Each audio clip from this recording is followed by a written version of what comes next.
So hey guys, my name is Don Renier de Mercado, and I'm here to demonstrate and show you the history of our activity. Here is our air compressor.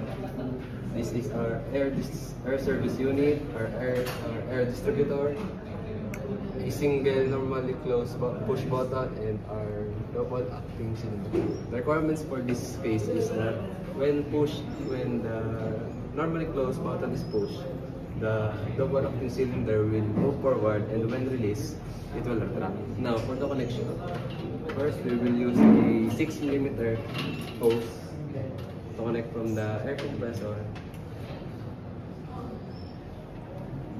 to the air service unit. Another 6mm from the air service unit to the air distributor. Now using 3mm, we will be connecting from the air distributor to the normally closed button and to the double acting cylinder. And lastly, from the air distributor to the other side of the double acting cylinder.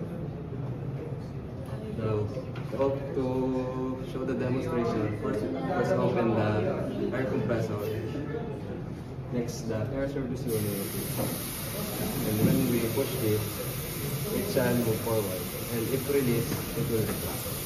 Now for disconnecting, we will first turn off the air service unit, next is the air compressor, and to disconnect the hose, we will push the black tab and pull the hose. That's all, thank you.